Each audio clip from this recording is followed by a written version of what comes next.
Hey friends, my name is Ben. If you want to eat healthier, laugh harder, and live better, you have found the right channel. Hey, the holidays are approaching fast. That means you're probably gonna be doing a lot of cooking and you're probably gonna be throwing a lot of shit out. It's pretty much impossible to buy only the right amount of ingredients for every recipe that you need. Homemade veggie stock is a great way to use up all those little bits and pieces, those scraps, those peels, that stuff that's just past its prime that you're just gonna throw out anyways. They've still got some life left in them, so let's turn that life into stock. As we move into these cooler months, stock is basically a great thing to keep in stock. Let's just get right on into it. So the first thing I'm gonna do is check the old compost bin here, see what we got to work with. It's a good thing the health department's not here to see this one, am I right? Okay, so the health department says we can't use stuff from the compost bin, but that's okay because I've got a lot of stuff that's been sitting in the fridge for a while that I don't really have a use for right now, and that's gonna be perfect for our stock today. There's 3 ingredients that make up the backbone of a good veggie stock: carrots, onions, and celery. These 3 ingredients are gonna just make sure we have a solid foundation, and then we're gonna build on it from there. So I've got 3 carrots here that I've just sort of cut in half. You do kind of wanna chop everything up a little bit because it's gonna release more flavor, but I'm hoping that I can get a pretty photo out of this. So my stuff is maybe gonna be a little bit less chopped up than yours will be. That's the magic of TV cooking shows.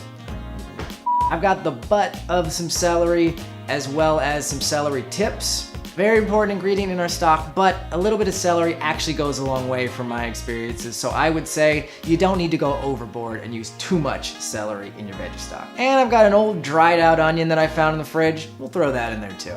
By the way, Comedy Kitchen stock is currently selling at an all-time low. Now is the time to buy. We've got operators standing by and the phone lines are open. We'll check back in on that in just a little bit. All right, now let's get into the fun stuff. Fresh herbs are gonna add a lot of flavor to a stock. So I've got a handful of parsley stems here. No need to use the whole parsley leaves and all that. A little bit of fresh thyme. We all want more thyme. I've got some garlic that I smashed up a little bit here. It's still got the skins and the paper and all that on there. It's got a handful of some old, dried out, shredded kale. You do want to be a little bit conservative when you're using greens because they have a little bit of bitterness and that can affect the flavor of your stock. Found an old pear in the fridge. Not even sure what that's from, but we'll toss it in. All right, the last couple ingredients are things that I found in my pantry, things that I like to keep around for things like this. I've got a handful of some dried shiitake mushrooms here. I like to keep these around the house specifically for making stocks and soups and stuff like that because they have a really rich, savory flavor. They're my favorite umami bomb. They're a great umami booster. Umami bomb. And they're a natural fit for a good stock. I've got maybe a teaspoon of some fennel seeds here. I just love fennel and I'm hoping it's gonna add some nice floral notes and really give my stock a nice boost. And last up, of course, is salt. I don't really know how much salt to use here. It kind of depends on how much stock you're making, but we want this mixture to be on the saltier side. So I would just say start with maybe a tablespoon or so, and if you feel like you need more, use more, and if you feel like you might have gone too far, well then you can always balance out the salt with just a little bit more water. All right, so let's bring this over and put it on the stove. So I'm gonna put this on the stove, bring it to a boil, and then reduce it to a simmer and let it cook for at least a few hours. Hey, while we have a few minutes, let's check back in on that Comedy Kitchen stock, and it is somehow even lower than before. Wow, I did not know a stock could be negative. So the stock here has been simmering for quite a while. It's full-bodied, full-flavored. It's nice and tasty. So we're ready to strain it. So I'm gonna dump this whole pot into this strainer and it's gonna strain out all of my, my plant matter and stuff. And in this pot here, I'm gonna be left with our tasty homemade stock. Are you guys ready to get started? Yeah, there we go. All right, great. Nice and easy, nice and easy.